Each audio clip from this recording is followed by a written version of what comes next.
Live. You're listening to Live with Men, the podcast. Episode number 100.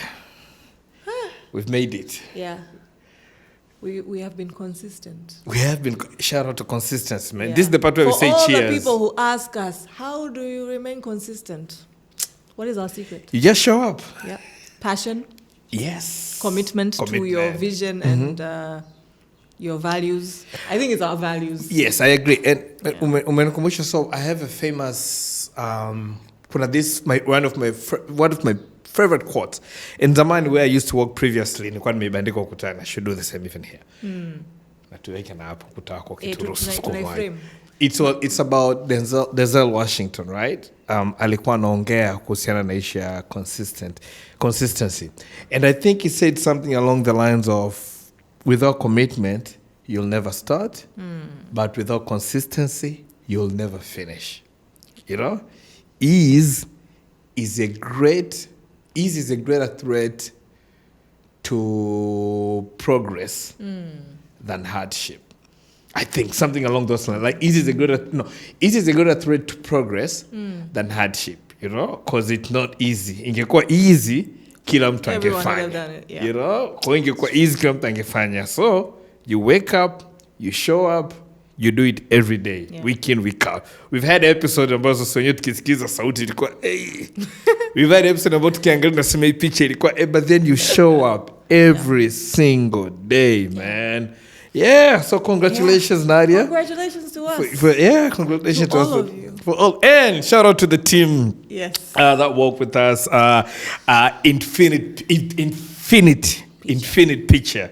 Yeah, you guys make us look good, man. Yes. You guys make us look good. So make the magic happen. So Nadia, yes, I would like for us to really just keep it real on this particular episode, right? I don't know how far we're gonna go, but let's see. So essence ya sisi kuja kufanya this discussion on episode number 100 is moja. I want people to know one thing. Yeah. It's not like we got shit figured out. Yep. Yani, don't look at me ukasema Michael maisha yake atakuwa kusmooth sana, atakuwa ameapatia. I'm starting. No, bro. I still got a lot of things that I need to deal with. Yeah. Bado kuna vitu ambavyo napambana navyo. Bado kuna vitu ambavyo sijavimaster at all. Every day kuna vitu nagundua kuhusu mimi ambavyo either maybe ni matokeo ya malezi, matokeo ya decisions nilizozifanya ambazo nyingine zilikuwa sio nzuri, au matokeo ya my own childhood trauma ambayo sijadeal nayo. So this just to put it out there kwamba ni I'm still going through shit as we're having this conversation. Yeah. Same. Like I think nikikaa nikafikiria okay, we are at 100 our 100th episode. I'm like okay. Like I'm still like just figuring life. Ndio tunajifunza kila siku. Yani kila siku I get to learn, tunajifunza from the conversations tunakuwa nazo. Tunakuwa alongside all of you with the content that's coming across. Lakini kama hivyo, kuna some days I don't know if we notice our energy is higher. Yes. Some days energies are low. Like I know if I speak for myself, kuna muda mwingine tuna record hapa and I'm just not in the best. But you know what has worked? I think I can always tell. Yeah. Like we've done a lot of episodes now, so I know. There are moments when I look at you, I'm like, okay, Michael, you gotta bring your A game because clearly we're just being consistent and we are showing up. I'm like, clearly, Leo, my friend, Yalipo, hayupo anapotakiwa kuwa, but we gotta do this thing. We gotta take it up. Yeah. We gotta move. Yeah. Mama anasema hapa kazi tu. Kazi inaendeleaga. So I wanna ask you this, right? And I will also respond to the same question. Through the journey of the conversations we've been having, kwanza I gotta give props to kuna this guy tulifanya naye, I think it was the 3rd or the 4th episode. He was talking about how he lost his best friend, right? Kipindicho, way before we started doing videos, kwa watu ambao mnatujua video, go back to our first 10 episode. I think the episode ya 4 au ya 5. And then he said something to me as tumemaliza, so I shared the episode with him, like, hey man, here's the link to the episode. Thank you for coming out. Thank you for coming to record, and asante kwa kushare your story. Hope itasaidia wengine. And then he said something like, don't worry man, conversation had is a life saved. You know what I mean? And that thing has stuck with me mpaka leo. This is why I always believe kwamba you should always be able to open up na kuwa na conversation. But forget about that. What has been your biggest lesson or the biggest learning that you've got for the past 99 episodes? 99 episodes. I think the biggest lesson, nikianza from just our guests and from just personally kujiobserve na kuobserve the people wanaonizunguka. Muda mwingi because tunaweza tukakaa tukasema okay, mbona Nadia tu anaongelea jinsi gani ametoka out of a situation au jinsi gani amenavigate lakini hajaongelea yani labda kuna anaonekana kama kuna vitu vingine vinamsumbua. Kama hapa nimesema sometimes you notice that Nadia is not in the best place, but I don't come here and say I'm struggling like this. We're not trying to say that is a good thing, but muda mwingine nilichojifunza ni inakusaidia at least to get to the space where you can unravel. Kwa sababu inabidi tuje hapa, our ego kind of protects us. Tunaongelea how nimepitia hivi na hivi on a third party or third person language. Kwamba kuna hivi vilitokea vikatokea lakini I'm good. Let's not, najua saa nyingine tunaweza tukasema how can you be good umepitia trauma zote hizo. Let us the fact that umemwallow your space kushare without having to break down ni muhimu. Kwa sababu hapo unachokifanya ni unamfundisha mwenzio, unajifunza kwamba okay, it's okay. Basically mwenzio anakutest. Kwa nini nikaongea na huyu? So hapo kaniambia mbona inaonekana anaona huyu maybe not my place. Na pia ni muhimu like for us wenyewe. Saa nyingine you're not ready to just unravel in front of anyone or everyone.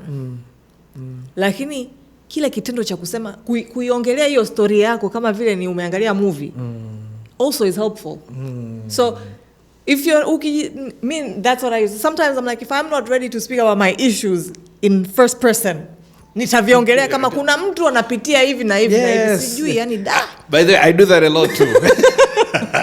When you record, kuna mtu like, this is me and I'm actually going through this, but maybe I don't have the guts to say it right now.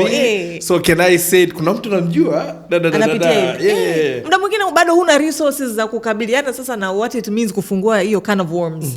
So rather nikaongelea kuna can of worms there. I wonder huyu mtu anapitia kifungua ile inakuaje. Inakupa pia tools that okay, you get ideas kwamba okay, maybe I can open. Naweza nikalifungua ili libakuli ili tuone what will come out of it, because nahisi niko tayari kupambana na hivyo vitavotoka. I think one of the things ambavyo I think the biggest misconception I've had or I've heard, I've seen people have about the podcast is that kwenye mnachoongea ni kuwaruhusu wanaume walie. Yani mnekaa mna promote kilio cha wanaume. Lakini mmeshatuona tunalia huko ndani. Tunalia. And this is what I always tell people. I'm like, no guys, we're not doing that. We are not telling you kwamba mwanaume alie. All we are saying is kama this is how you feel, you should be able to address it, and you should be able to express it. It should be okay. It should be okay for a man to cry. We're not saying them kalie huko mwe, like no one should be crying just for nothing. Lakini to normalize. Kuna I think there's a video of Instagram that you sent to me, and I looked at it, and then it said acknowledge the emotion, but don't be the emotion. Right? And that spoke volume. Kwamba acknowledge una hasira. Acknowledge umeumia. Acknowledge uzuni. Acknowledge you're going through shit. Acknowledge you're disappointed, but don't become disappointment. How do you distinguish that, Kwanzanadi? But it was such a light bulb moment for me. Ni muhimu, and also ukiangalia it's when you say acknowledging, you're allowing it to pass through, but you're not getting carried away with it.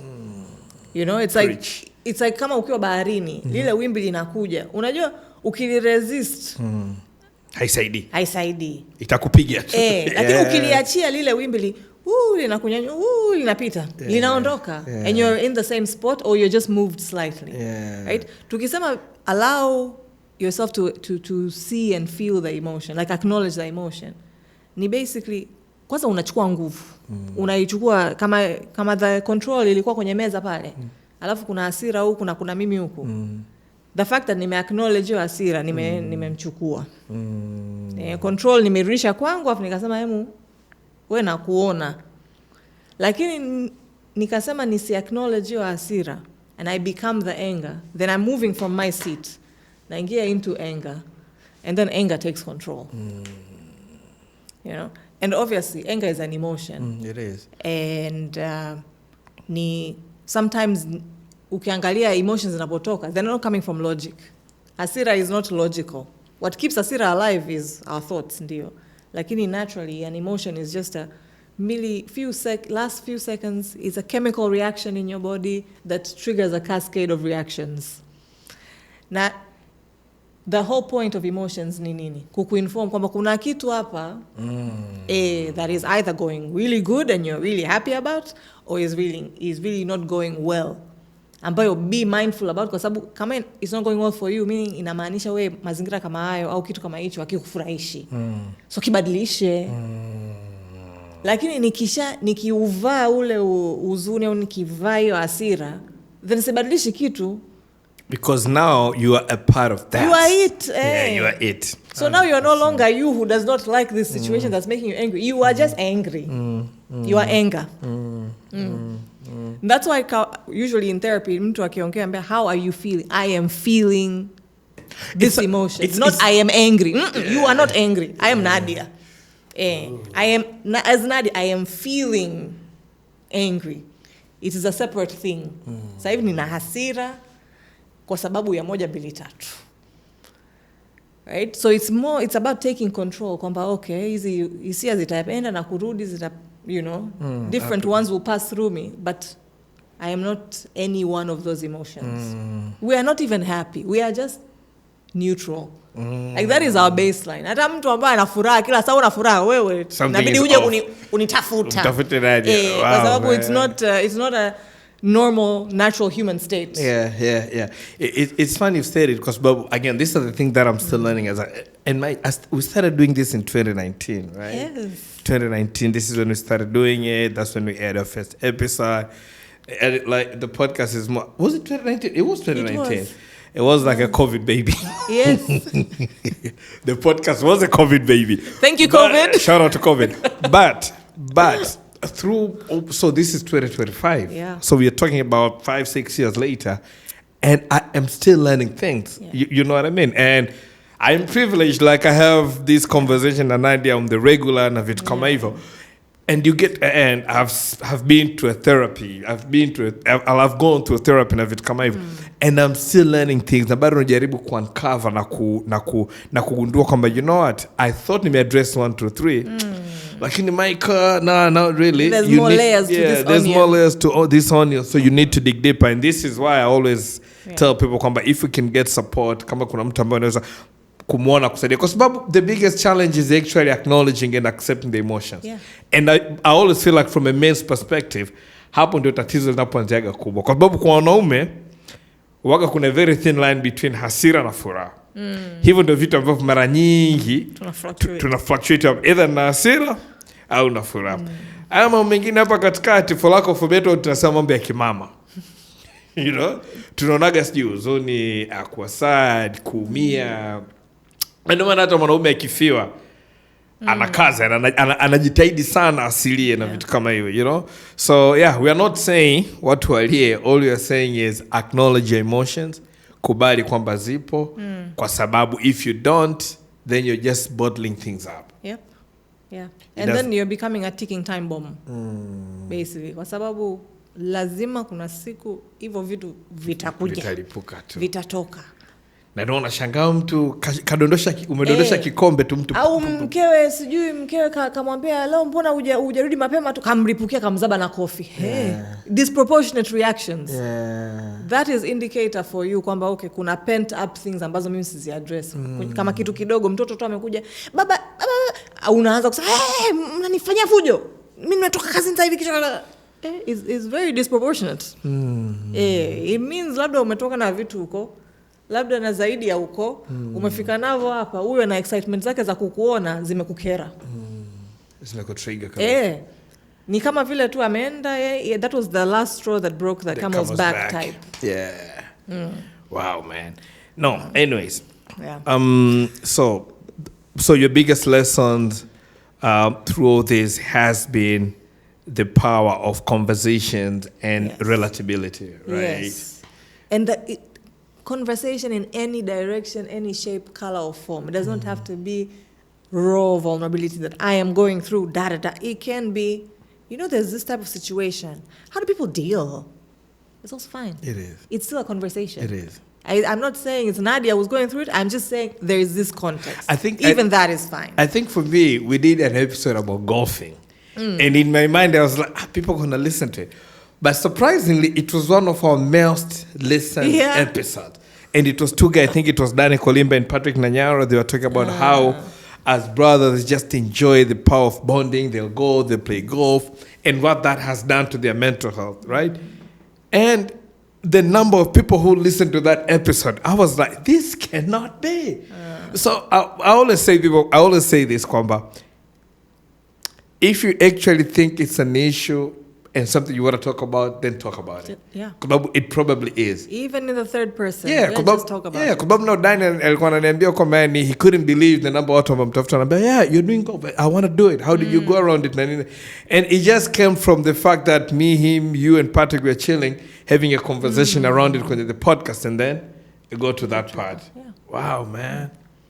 Wow. And also, I think that episode may demystify kwamba golf is a rich man's activity, sport. It did. We can all. If you're into it, you can do it. You can do it. Yeah. Like nothing is impossible under God's sun. Yeah. Another episode ambayo, for me, well, I love all of our guests, guys. So we are not rating you guys. But one of the favorite conversation ambayo nilikuwa nayo, I enjoyed the conversation we had with Sunday Kapese, right? When we started having, like, Sunday, how are you? First thing he said, it is well, all is well with my soul. Yeah. And I took a pause for a minute. I thought about it. I was like, okay, this is where I want to be. Like, I want to be in a place of my car, all is well with my soul.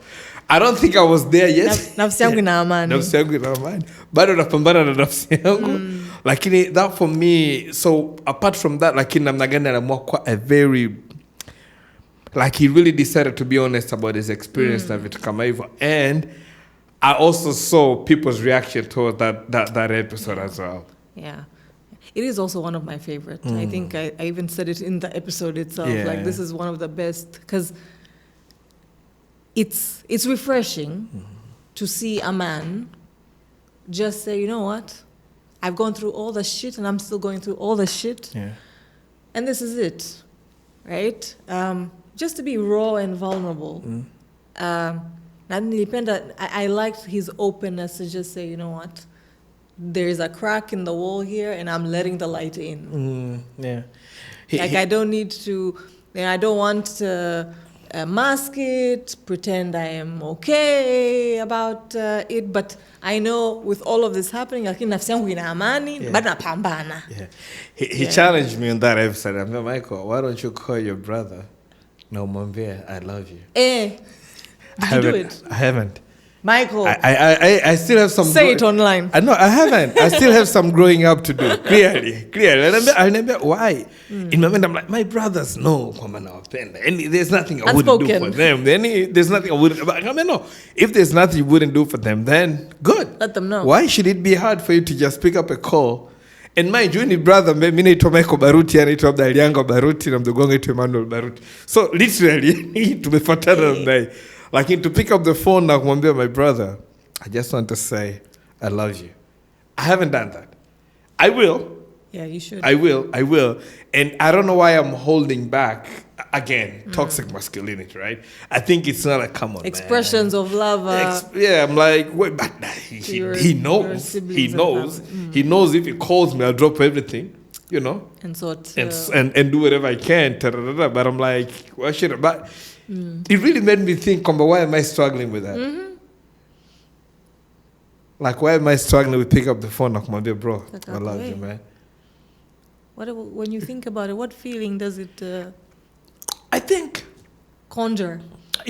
Under normal circumstances, you think, well, is he going to say he loves me too? No homo. No homo. Yeah. No Diddy, no homo. No baby. Yeah, these are the stereotypes out there. We need to kind of acknowledge it. Because let's say mtu anakudia shati ya pink unaweza usivae. Unajitafakari kwanza, wakati it's just a color. I had a conversation with one of my closest guys, Ruben Dege and Chakali. Shout out to Chakali. I can't remember, Michael. We're talking about the same thing. I can't remember, why is it so hard for you as a man? Kunipigia mimi simu kanambia I love you. Why do you have to say I love you, man?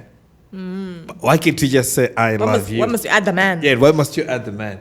And I was like, no. And I dilute you. Yeah, why you gotta dilute? I was like, no, but you're my guy. I love you. I should be able to say I love you. Why? But now, fast forward, I'm looking at it now. I'm seeing a lot of, at least in... I'm seeing a lot of people from outside. I'm about to influence. I'm talking about Americans and Black Americans. Nowadays, they do that a lot. They say I love you. They say I love you a lot. Whether it's in the movies, in the interviews, when they do their shout outs. And I'm literally speaking from the Hollywood and celebrities perspective, where they can actually say I love you. So and so I love you. I love you. And I feel like as a Tanzanian man, Bado unajifunza, you feel like there's something to pick there as well. But it is a really, really struggle. I think even my close friends, like just to say, I love you, it's hard. But my assumption is they know I'm their guy. Yeah. Another thing could be we can create a way of communicating that love that works for us. Because najua we tend to preach, let's do this. Ndio kuna vitemplate ambavyo vilikuwepo, vipo. Lakini sio lazima to fit into that template. Like, just because I don't tell my, sibling or rafiki yangu kwamba, I love you, maybe for me, the term I love you has been romanticized. Yeah. Like tukiangalia statements that I love you is more very, very intimate type. It's I think that's what also makes people uncomfortable. Like saying I love you to my brother. Wakati najua huko I love you ni za Valentine's, ni za wife nini, ni za girlfriend. Kwa context inanilaumu, context inanihukumu mimi kwamba nilivyolelewa na mazingira niliyokulia na how the word has been. Kwa sababu I never struggled to tell my wife I love you. It is never a problem. Because it's been normalized. Na pia also the belief system around I love yous ndo hizo. Kwa sababu who creates the belief is society, marketing, how you guys are selling your products out there. Valentine's, love your wife, show the love, Yeah. So we're speaking about love as it being a romantic thing. That is the notion out there in public. And so obviously we will have a hard time. Utajaza kujitafakari, like, kwa sababu in your unconscious, love, the associations that the word I love you, ni za kimapenzi, yani, hata ukisema mapenzi is also connoted to romantic, intimate things. Yeah. So, inabidi saa ingine tusijilaumu, kwa nini nashindwa kusema hivi? Muda mwingine ni acknowledge, okay, these are all the connotations ambazo zimekuwa attached na hili neno. Ndio maana linakuwa ni vigumu kulitamka. Kusema tu I can say to my wife because it goes along with it fits in. It fits the picture proper. Lakini I cannot tell my brother because humu ndani haingii humu. But funny enough, I tell that to my kids every day. Because that's also part of it. Like children, I tell my father I love you, right? And it's not the romantic type. Lakini it's yani ukiangalia nataka tuangalie messaging. Muda mwingi, where do we learn? Interactions, squeezy movies are a big thing. Umo pia tunafundishana umo. Yeah. So you see that parent-child acceptable. Parent-child, father-daughter is still very difficult, father-son. Ukiangalia hata the movies that are out there, the public messaging that's out there. Husband, wife, perfect. Husband, girlfriend, girlfriend, husband, women with their girlfriends, women with their parents. Lakini men, we're not seeing that messaging. So saa ingine tusijilaumu tuseme unajua nini niko kwenye hii society hii. One, tunaweza tukasema tuibadilishe. lakini hiyo ni kazi kubwa. Because even if we think of just the general Kinondoni district population, munaanza kubadilisha mfumo wa mawazo ya watu wangapi? It's hard.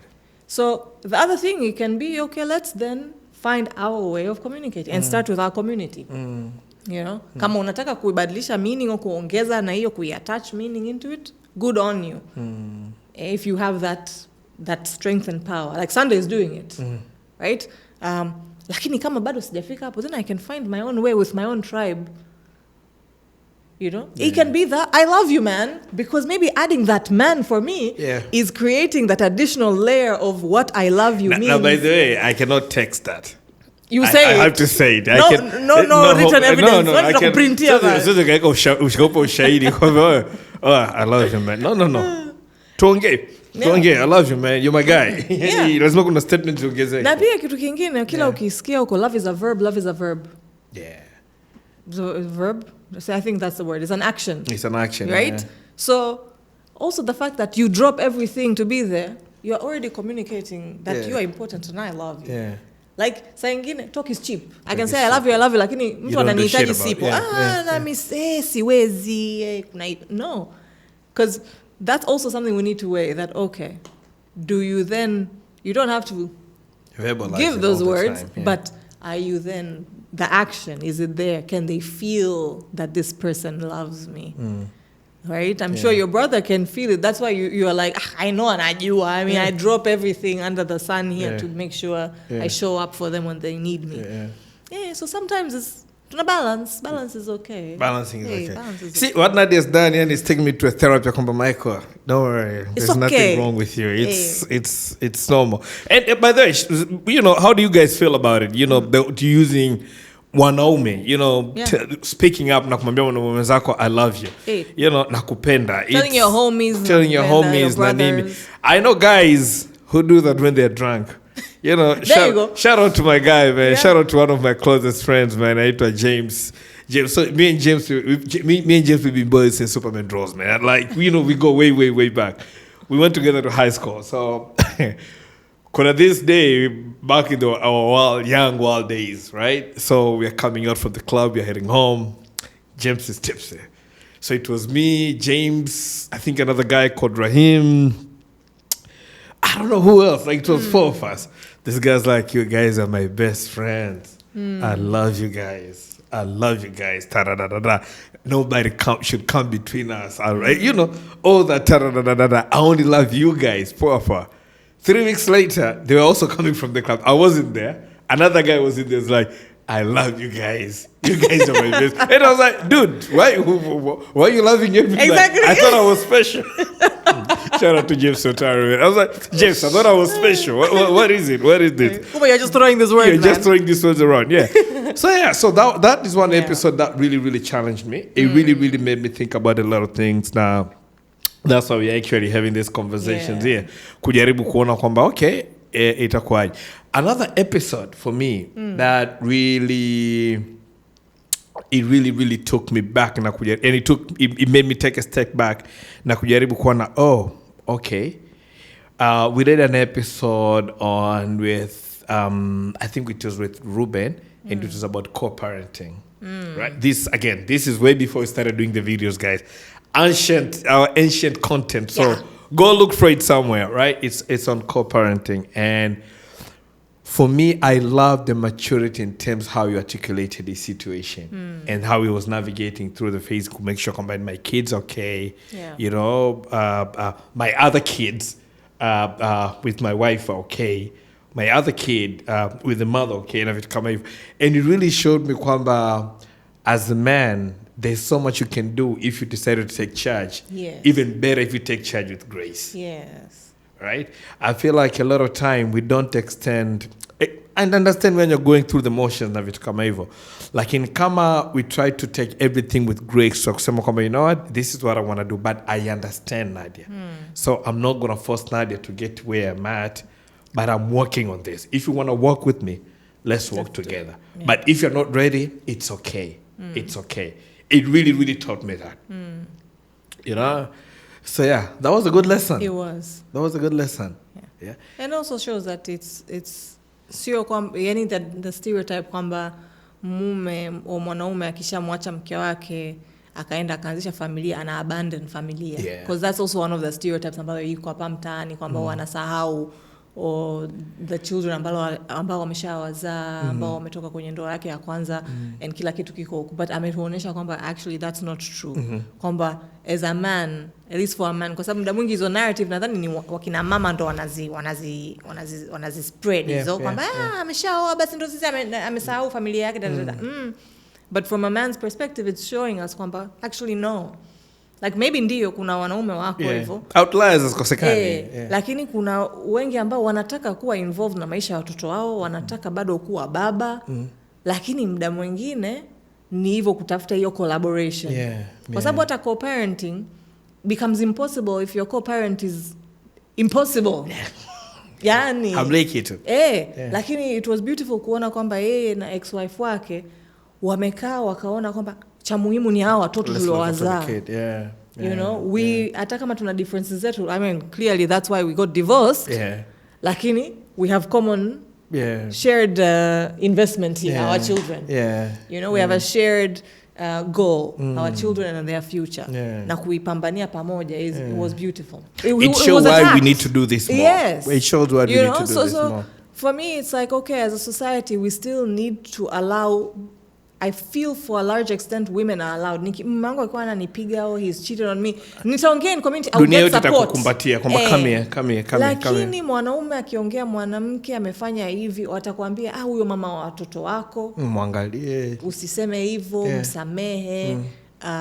Your reaction you know will be, sasa the focus will turn on you are a woman basher rather than kuangalia okay ulifanya hiyo kitu sio kizuri, like did you get help for that? It's bad. Lakini pia kumembrace kuonesha kwamba okay yote uliyopitia sio. I love always me, I'm a firm believer of saying kwamba don't judge me now for the things I've done in the past. Yes. Don't.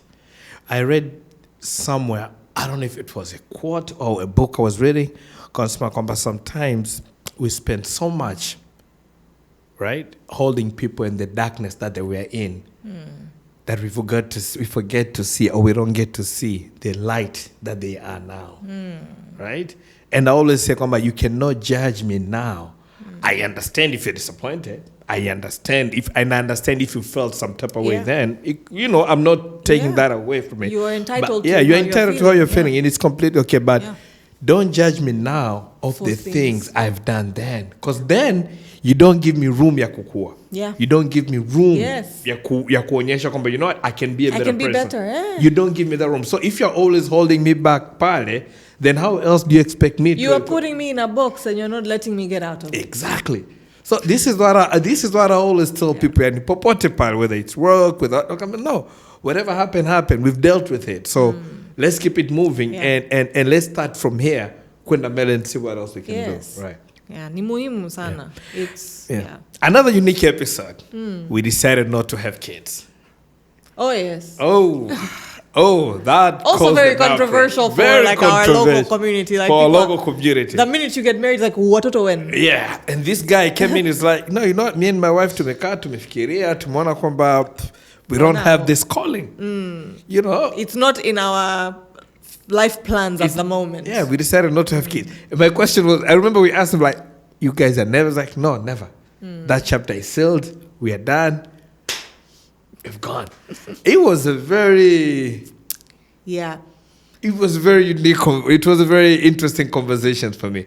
It made me see life from a different perspective. So kwa sababu si tumeelewa kwamba soma, pata kazi, oa, pata mtoto. Well, you want to pata mtoto sometimes there's a entertain. Unaweza kuanza mtoto. But point ya msingi ni kwamba imewekwa hivyo. And this guy was like, you know what, no, soma, oa, endelea na kazi, build your career. Yeah. Lakini pia, that's why I'm like, for now, for them, I'm hoping it will be for now, for them. Kwa sababu, part of human responsibility is to procreate, guys. It's true. Right? But also, I like it kwa sababu inaonesha, kwa sababu hata Mungu, the one who's created, you know, everything that we know of in ourselves, gave us free will. So ndio, it's one of the human responsibilities, but as a human, una free will. You get to choose, will I fulfill this human responsibility or I want a different path for myself? You know, so it just shows the strength of human willpower. But it's also, kwa sababu ni kitu kikubwa, you're overriding biology. Your whole biology is wanting you to get kids. And you're out here saying, I'm going against it. I'm not doing this. Hey, man. You know, it takes a lot of what's the word? Hey, English. Willpower. Right? Willpower. It takes a lot of willpower. To say, I'm going to override this. And it shows us, anything is possible. If you can override biology, my friend, you can change the world. Yeah, but I had a lot of learnings on that one. So that was dope. One of our favorite guests is Princely. We've had Princely a couple of times. So Prince is the kind of guy you switch on the mic, unamwacha tuongee. He will always talk. So we did. He's a storyteller. That's what he does for a living. And a good one. That's what he does for a living. You expect Princely to always be on point. But I think when we did the first episode with him, it was about becoming the man in the age of feminism, right? And we talked a lot. And towards the end, it was like, guys, you know, after all that I've said, this is what you need to know. Yes, you know, go Dutch, go 50-50, whatever, but mwanaume pekee ambaye anaenjoy benefits za mahusiano mpaka leo hii ni yule ambaye haendi 50-50 na mwanamke katika context ya Tanzania. So, pambaneni kweli mambo 50-50, you know, it's good, gay, great for you, kudos, tisha.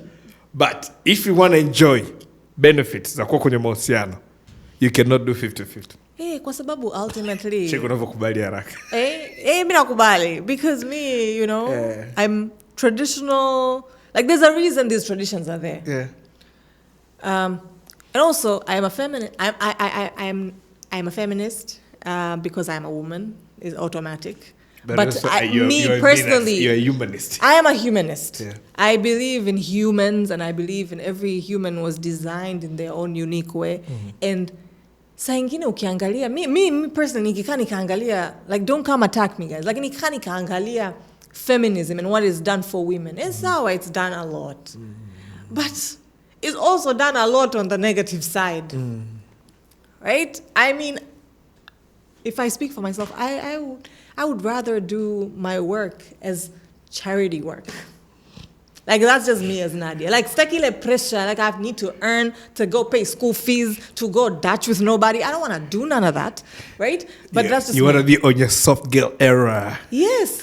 Because also Mungu ndo ameni, God built me like that. My skin is softer than yours just because, not because napaka lotion. Right? Naturally it is. Yeah. It's true. And kuna just biological, I think, innate characteristics za mwanamke na za mwanaume na zina define roles zao kwenye maisha. You know? Yes, a father can be involved, but the father's role is very different from the mother's. The mother is innately, naturally nurturing. Sasa leo mimi ndo niseme, no, I work, I'm a CEO of this and that. You sit home with the kids. You will do your best.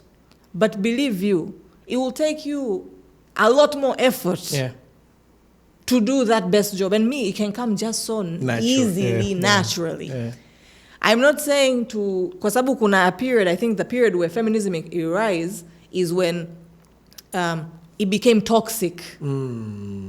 So women were being, actually, we can just say abused. It was no longer us serving the, our purpose as a man, as a woman, in life. It became, okay, how do we then exploit you? Or how do we kandamiza you? I think that's what gave rise to the movement. Kuona kwamba, sasa mnatuumiza. Like, we want to do this and be this, lakini sasa mnatu... mna exploit. And that's what gave rise. Lakini if we allow the natural way, right? Naturally, hata ukiangalia, one man cannot carry kids, right? But also just the mere fact that a woman carries a child, your entire, even the last cell in your body changes. haya sasa niambie. Do you understand? I get it. I'm with you. I get it. So it's a massive thing. Afu unategemea mtu after 6 months arudi kazini. No. Yeah. Right? Yeah. Anyways. Kudos. We fight the fight. We fight the fight. We make sure things are sitting well. And I think that's why I say I'm a humanist is let people be, let live, let people have the choice. The woman wants to go work, let her work. She wants to have the soft life. If she, does it the right way, she can have it. What is the right soft way? Life doesn't mean I have to exploit you. Now I don't. That's not the question. What is the right way, Daddy? What is the right way? The right way is a considerate way. Yeah. Like, you can't say you want a soft life, you want to be a stay-at-home mom, housewife type, and then mambo ya nyumbani, you're not on top of it. Unataka wewe bring the money, wewe look after the house, just give me money so I can go shopping. No, that's not soft life. There has to be a value to it, right? Yes. Yeah, and that's how you encourage a man to do more, by the way. Exactly. If you decided to be a stay-at-home wife, your husband can actually afford to have you stay home. To have you stay at home. Yeah. Cool is now kuwa kama ambavyo akienda kazini. Ile akirudi nyumbani anasema yes, my wife is at home. I don't have to worry about shit. Exactly. So mwenzio amekaa kazini kuanza kufikiria Mungu wangu watoto activity leo wataenda. Hospitali yule alikuwa na no friend. Like it's about splitting responsibilities. Yeah. So hiyo soft life mnafikiria ambayo unakaa tu unapelekwa Dubai, that's not soft life. That's just exploitation. It is. It's reverse. Preach. Yeah. One of the things I think I'm going back to something that you said a little bit earlier, ni kwamba one of the things that I've seen happening is kumekuwa na conversation nyingi zaidi kuhusiana na mental health awareness kwa wanaume, which nashukuru kwa hiyo. Yeah. I mean, I think we started it. Nobody was doing it before we started doing it. Shout out to us. However, the bigger picture is it's happening, right? Yeah. And I love seeing different places. Now we get called on different places. Tunaenda different, we went to Mbeya Jews, we did a recording. If things go well, we probably get to do a little bit of a tour around the country, to get to do this more, because now we get into the ground. Tunajaribu kwenda kuongea na wanaume kabisa wa Kitanzania ambao wanaweza wakatuelezea challenges ambazo wanapitia. And it's funny that what I realized kuna mambo makubwa mawili ambayo yanawasumbua sana wanaume through the 100 episodes ambayo tumezipi. One, finance. Pili, relationships. Yeah. Now it's even worse, hizi mbili zikupiga pamoja. Saa nyingine bora upigwe na relationship wakati finance iko poa. Imekaa sawa sawa. You can afford kumlipa Nadia. Na kusema Nadia, hebu ya mambo tunafanya. Tusaidia. Tumekwama. It is really bad kama unapigwa na finance, unapigwa na relationship. Au Yani ndio vitu ambavyo vinawatesa wanaume wengi sana. Na finances you understand kwa sababu you do need money to finance your lifestyle na mambo yako na nini. Not just lifestyle, just life. Just life kwa ujumla. To be able to sustain life. Yes. You need to be financially okay. Sadly, that's the world we live in. Sadly. And it's not changing today. Now add that to the top kwamba tunaishi katika nchi ambayo au katika jamii ambayo bado mwanaume is the sole provider. Right? Mwanaume ndio chief provider, ndio mtu ambaye tunategemea kama ulivyosema rent, tule mundani, watoto, child care. Na wataniaga watu kiasi kuna beje ikitokea labda mke wangu ameteuliwa kuwa vice president, that's not like it's going to happen. Why not? Vice president. It could happen. It could happen. If she wants it She wants it to happen. Work harder, baby. Be a vice president, mimi nikae nyumbani. Kwa kweli. Mimi nitakusupport. But point is, if she makes it there, alafu tukafukuzwa nyumbani kwa sababu ya rent, watu muangalia yeye. Watu muangalia Michael, what happened? It is the truth of the world, right? This is huu ni ukweli ambao hatuwezi kukimbia. So now katika dunia ambayo bado unamwangalia mwanaume kama mtu ambaye ni provider, ni protector na vitu kama hivyo, men are still going through a lot. They are still going through a lot. And usually we joke around it, but waga nasema ni kama you can afford to put food on the table, kuanzia tarehe 1 mpaka tarehe 30, you can afford kupeleka watoto wako shule. Sio shule nzuri. You can afford watoto wako kwenda shule, whether elimu bure, lakini wanaamka asubuhi wanaenda shule. akiumwa malaria sijini you can afford kwenda kumpeleka hospitali. It doesn't matter umpeleka hospitali gani. Of course unajua changamoto za mifumo yetu afya, but you can afford those things. Na wewe mwenyewe you can afford kuweza kumove kwa mobile. Whichever, whether kwa kutembea, kwa kupanda boda, whatever, but you can be mobile. My guy, you are blessed. Yeah. My guy, you are blessed as a man. It is tough. It is tough. And I usually say I blame it our parents because they made it look easy. Because but the world they lived in was very different. But our dads made it look easy, man. The world they lived in was very different. Compared to the life we're living now, wazee wetu. There's I don't know if it was actual research, but I saw something online to alipost kusema kwamba we're living in an era where you can be the most educated, but you can't even afford to buy your own home. Right? Because we're the most underpaid generation. Right? So it's the world that the world we are in at the moment, the circumstances. Wazee wetu walikuwa mtu ananua kiwanja Oysterbay mbele ya bahari pale, you know, it was affordable for them. They work, they get the money. Now hata uka afford kiwanja Mbezi kule ya juu shida. Right? Yeah. So we now have to move very much further, all settle into accepting kwamba we will be renters for life as long as we are moving. Life is going, we have healthcare, we have a roof over our head, tunapambana. Because back then, the pressures nadhani watu tunazipata sasa hivi, mbona hamjajenga, hamna nini? Because them, the parents, it was easy. It was easier. It was cheaper. I think 100 times cheaper. Leo, you can be earning so much money, you know, at your workplace, lakini bado kununua hicho kiwanja na kukijenga ni shida. Ni shida, yeah. You know, so we just also need to acknowledge the times we are living in. Yaani tusahau hizo templates tusicompare. Tusicompare sisi tulipo na tunachoweza kukiafford kukiweza kukifanya na baba zetu. Wale wa jamaa walikuwa wanaishi wakati mwingine tofauti kabisa yani. Yani it does not compare at all. Yeah. Yani ukiangalia karibia wazee wetu wote wana viwanja na nyumba wamejenga. Yeah. You're like, how? You're like, how? It was a given. Na wengine walikuwa batika nyumba 2, 3 exactly. na nini. Unaangalia hapo hiyo moja kama unajenga, kama hauna it's okay, lakini kama moja unajenga. Yo. And it's hard. Now it's even harder for the next generation. Ya wadogo zetu ambao wanakuja nyuma yetu kwa sababu whenever I have a conversation with them, I feel like kwa watoto wa kiume sasa we put so much, I blame presence of social media. Hiyo moja.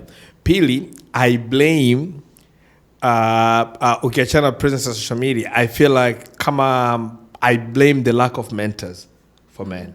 In the sense kwamba mwanaume anaweza kwamba you know what, it's okay, it's a process to get here. You want to get a car, it's cool, everybody wants one. Yeah. But then it's a process to get here. Uwezi ukatoka chuo leo kesho ukafanikiwa. Yeah. It doesn't work like that, you know? It's like tumeondoa the whole conversation around trusting the process. Tumeondoa kabisa na tumeona kila kitu ni kitu ambacho kinaweza kikashika na ikapatikana. Now because of that, ndio maana tunalaumu vijana mpaka waziri mkuu anaongea watu wanapenda mashangazi. You know. Sasa tunatafuta instant gratification. Yeah, we want it and we want it now. Nimefungua biashara leo, kesho niwe mo. Uweze kubishana modeji. No, as men is very important kuelewa hii swala process. So that's why I blame the social media and I blame the mentors as well. I feel like sisi, well, my bro, we have a responsibility ya kuongea na wadogo zetu. Kuwa wa kweli na kuambia look man, it wasn't easy. Yeah. It wasn't easy. It's a process ambayo tulipitia mpaka kufikia hapa, you know. Kwa there are people that I went to college with, bado wanapambana wanatafuta kazi. And maybe I left college years ago. You know what I mean? Kwa we need to have more of those conversations ili kuweza kuwekana sawa. Yeah. Yeah, man. Because that's what mtu anaweza akajifunza kupitia process yako. Yani no one learns from your success. Kukaa pale kusema mimi billionaire. Sawa, wewe billionaire, but ukianza kuongea nilianza biashara hii kafeli, nikapambana hapa, nikachukua mkopo huku, nikafanya hivi. Then unampa mtu nuggets, anapata kujifunza kufika kuwa billionaire.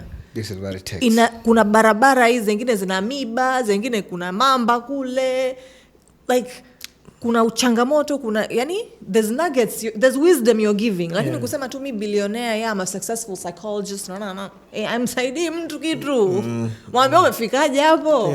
Yeah. And we need more of those stories around community. We need I was talking to mtoto mmoja zamani kwa sababu mimi nataka kuwa mwanamuziki kama Diamond. I'm like, well, it's good, but do you know how we started? Do you know because unamwona huyo sasa hivi, but do you know the process, how we started mpaka amefikia hapa? Na discipline yake unaijua? The commitment. Are you ready? Yes. Are you ready to lose what he lost? Exactly. To get to where he is now? Kwa sababu ukiongelea process ndo unaonesha sasa kama sisi tukiongelea how tumefika 100th episode.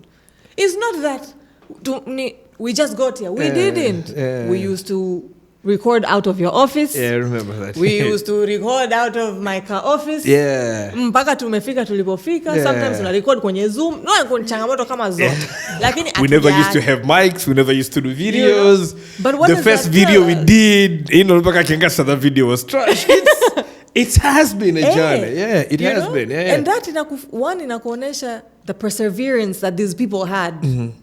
That we do not just get deterred kwa sababu hatuna studio ya kurekodia. No. You don't have a studio. You have a mic. You have a phone. You can sit there in a quiet place. Fanya. Kwa sababu saa nyingine ukiongelea tu podcast hivi tuna this amount of viewers on YouTube and listeners on mtu anaona tunataka kuwa hapo. No. Ujue kitu gani kimetusaidia mpaka tukafika huko, mpaka tukatoboa, ni kitu gani kimetusaidia tumetoboa, na hata tujatoboa bado. Tunaendaga tunaendelea kudrill. Tutatoboa siku moja. Tutatoboa tu. Yes yo. You know? Yeah. So yeah. It's very important to speak about the process. So, I want to ask you this, Nadia. More like a quick fire questions. Right? Favorite guest? It's hard. I like all of our guests. And it's 100. Favorite over. Favorite topic with that? Michael. Unanipa shida.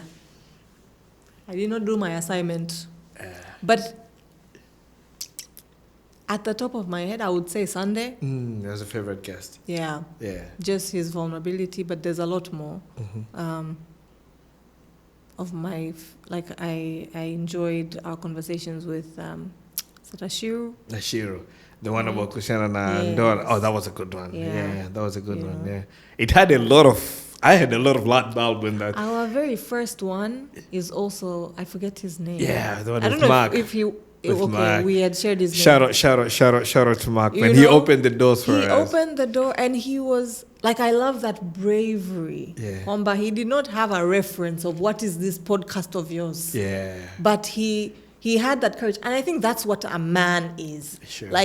There is no road, I will pave it. Having that strength and courage that you know what. Sio lazima niangalie aliweza kafanya. No, nataka kufanya hivi, nitakifanya. Yeah. Nitajifunza huko mbele za mbele huko tutajuaga. You know? Yeah, so he took a chance on us. Yes, he did. You know, he could have gone sideways. And he was really vulnerable with us. He shared, you know. He opened up his heart. Yeah. In that conversation. Yeah. Okay. Nice. I think for me was of course, Sunday was top notch. We've had a lot of amazing guests. Yes. We've had a lot of good conversation. But we did one episode. I think you were away. That my guy, Paul Marcelle, and so I work with he's one of my closest friends right now. We work together. So Paul spoke about him getting a job, him losing a job, decided to go back to school.